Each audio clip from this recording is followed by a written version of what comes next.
Welcome to a new video.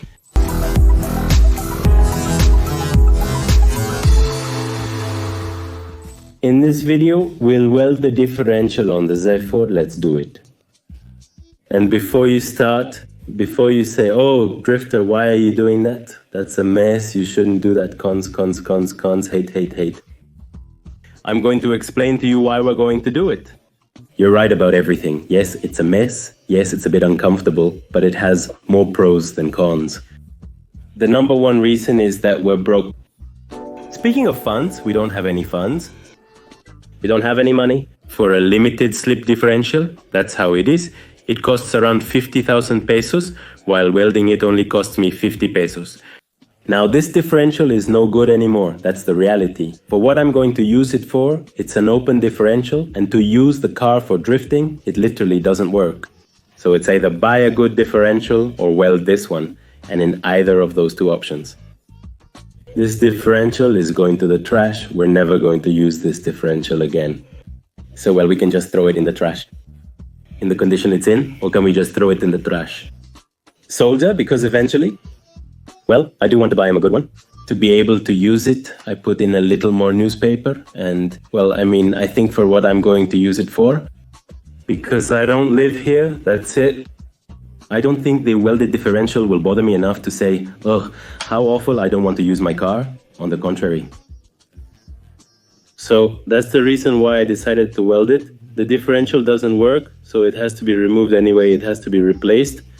Let's take advantage and drive this thing like crazy for a while. Then we'll go ahead and weld it, all right? Yeah. All right. Now, for those who don't know, I'm going to explain with this little Supra that I've had for many years what a differential is. We can see it from underneath. Here we have the engine. This is the gearbox. Here comes a drive shaft, a little shaft, and it arrives here at the differential. What the differential does is send the engine's power and split it between the two wheels. So is it really just a gear here that transfers it to these and that's it? It makes the wheels turn? But does it have the differential the way the Drifter wants it? The only thing with real cars is that this wheel is never going to spin at the same speed as this wheel. That is, if you turn left, let's say you're going to make a really tight U-turn. The inner wheel will spin slightly, while the outer wheel on this side will spin significantly. So basically, this wheel stays almost still, and the outside wheel, when you turn this way, spins a lot. So the differential helps this wheel spin independently from this one. This one has it welded. It's a solid axle, so there are many cars like the Z4. The reality is that every brand, both car brands and aftermarket brands, everyone has their own designs. They're like engines and like anything mechanical. Anyway, barrier. But the reality is that the Z4's differential is designed for comfort. The whole Z4 is designed for comfort. That's the truth. You look at it and it seems like a sports car, but the engine is comfort, the suspension was comfort, the whole interior is leather, comfort differential, comfort. Everything is so you can cruise calmly on the streets of Germany with the top down with your wife. That's not what we want here. So, following the theory that the wheels spin at different speeds, when you want to drift or make a U-turn and you accelerate, the wheels are spinning at different speeds. So one goes slower and the other goes faster. And both are trying to find grip, and this makes it so you don't drift. Literally, you don't drift. So, or is it very, very, very complicated? So what we do is connect, like in the case of this sport utility vehicle, connect the wheels so that they spin at exactly the same speed. So when you make a move and one slips, the other one automatically slips too, and that makes drifting much more controlled and much easier. So that's what we're going to do right now. It has a lot of disadvantages, like if you're going to make a U-turn or park, or go in reverse, or make short movements, the inside tire, which is the one that turns slowly, actually slips a little bit. Because when turning, the outside tire spins more. The inside one would theoretically spin less, but it will actually spin at the same speed as the outside one. So it's going to skid, and does the car feel like it's jumping? So yeah, if it were a daily driver, that would be uncomfortable. Because you're bouncing every time you make a U-turn or go around a corner or anything like that. The car jumps a little, you park while bouncing, and well, it's not fun. But since this car isn't going to be for daily use, it's just going to be a car for having fun. That really doesn't matter to us. What we want is that when you step on it, it takes off. Well, let's get to it then. Enough explanation. Time for action. So as you saw in the Suprita, back there we have the engine, then comes the gearbox, and then above the exhaust, there's a drive shaft. That's the one that says Truck Pro. It comes and arrives. Here, which is the differential, well, as you can see here, it's connected to both wheels. So what are we going to do right now? If I move this wheel, look, I'm moving this wheel and that one doesn't move. So does that mean the differential is open? So what we want to do is literally make it so that when I move this wheel, that one moves too. And how do you do that? By welding the gears in here. So what we have to do right now is remove these screws and also remove some identical screws that go here in the front. Remove this part here and lower this extension piece. Let's go. All right, guys, all right.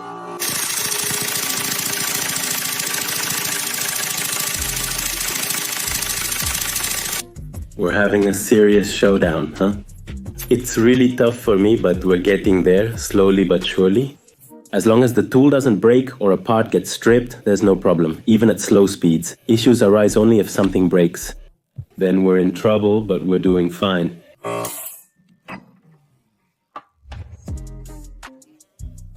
Not counting the fact that I just broke my phone screen. The operation was a success.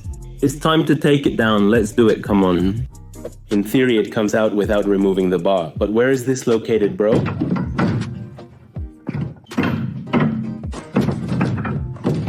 There it is. Good, drifter. Now, what we're going to do is drain it so we can open it. Okay? Option A, drain it. Option B, open it with the oil pan underneath. We're all set, guys. Here we are, man. Let's go for it. And this is how it looks.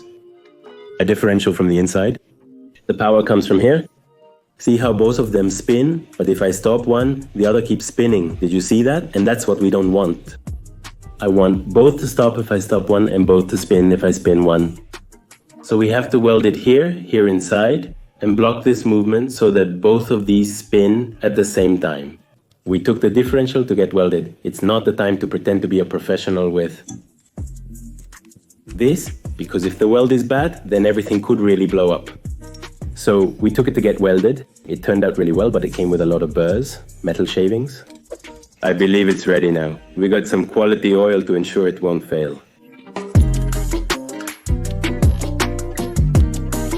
Right now, I'm going to put some silicone on it because, believe it or not, the Germans put some on unless someone opened it before. But no, honestly, they didn't put any on. Silicone in, bring the silicone. This whole cover, if you notice, I already kind of cleaned it. As much as I could, I'm going to put silicone on it again. It's cap, it's oil, and let's go. First, the oil that my friend recommended to me. Chat generative pre-trained transformer for drift use in Cuernavaca, Morelos because of the temperature. 75W90, 100% synthetic. Let's go. It takes 1 liter, 200, this whole bottle. It's 946, a quarter. These gringos and their random measurements, and 300 milliliters, from 900 to 600, from 900 to 700 of 40 envelopes. Now siliconiter, I don't know. People who criticize Akira Nakai honestly have no idea how race cars are made. People think that in racing everything is nice and pretty, but no, guys. That's not how things are. You use silicone, you use tape, you use whatever you have to use. And Akira Nakai? His kits, well, initially they were sporty, they were for motorsport, for racing. Right now, obviously, people have them, and since they've become so famous, people buy them just to have them, even just to keep them stored away. So yeah, it's obvious that there are people who make it look nicer. It's obvious that there are people who are more perfectionist. But this guy, well, his thing isn't that. It's a car meant to be stored, as it's a full-on race car. That's the nature of the kits and the owner. Now that I saw it, my respects, it's like something out of Japan. Impressive, really. You see it and you can't believe it. So if you're one of those people who criticizes Kira Nakai next time, think that they're kits, that he makes them to compete, And he makes them with the idea that they are the lightest, the lightest and most rigid possible. He doesn't make them to be kept in a display case. They're so beautiful that people keep them and treat them like they're princesses. But, well, that wasn't the original idea, right? Is it still not Akira's idea? So, good talk to put silicone on the Leaf Trophy. It already has its oil. It already has its silicone. Jesus Christ. Oh.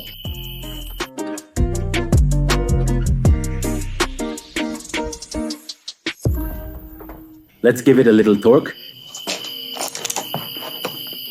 So they end up even.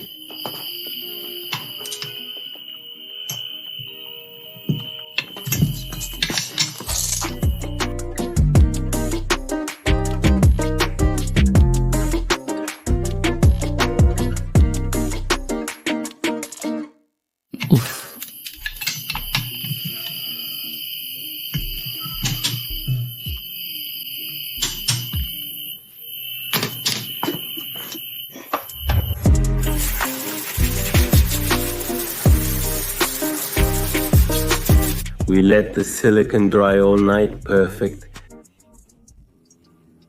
Let's get it ready in its means of transportation. Wow, nothing. What's up? That's awesome. Wow.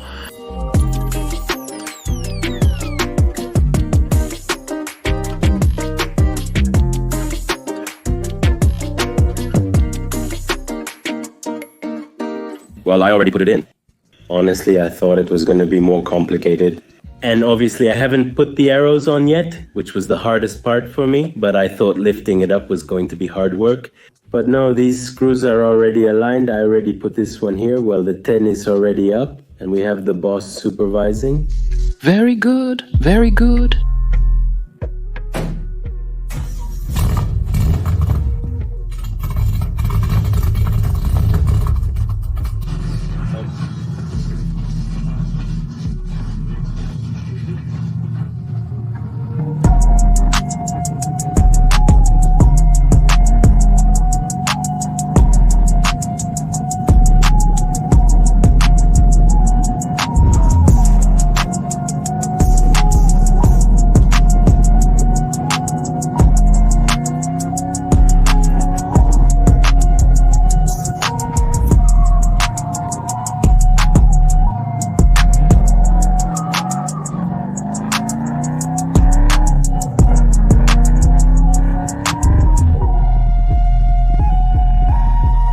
Let's check that everything is in order. Yes, sir. Well, everything looks great. It's not leaking, right? That was what I cared about. The arrows are perfect. Good. I drifted well.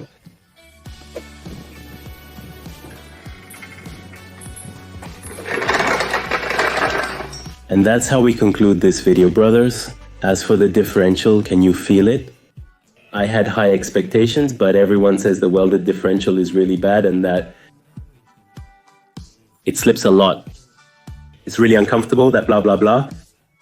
And well, it's not that bad. The truth is, I mean, those things don't really matter to me, but it's not bad. Using it daily might bother you, but not if it's not your everyday car. I highly recommend it. It grips and performs much better, giving you greater control over the car. Definitely. But, well, I liked it. I liked it a lot. I couldn't really test it because it doesn't have plates, so I couldn't go to a spot. We rode it here on a little road to really feel it. The steering is off. Look, the road is nearly straight. Notice the steering wheel's position. On a slight curve, I turned it more to test its handling. It's like my mind tells me to straighten the steering wheel, but when I do, the car goes the other way. There's still a lot left to do on the car. Honestly, the engine is failing. It's not properly aligned. But anyway, we tried the handbrake again. It feels good. It's going well. It's going well. The Z is doing well, little by little. But anyway, thanks, Dad, for giving me a hand. In the end, you really helped me out a lot. So thanks for that, boss. And well, I hope you all enjoyed it. See you in the next one, because in the next one, you'll see I'm going to fix the steering, but not just that. So stay tuned and leave me your thoughts in the comments and I'll read them. See you in the next one, brothers. Thank you.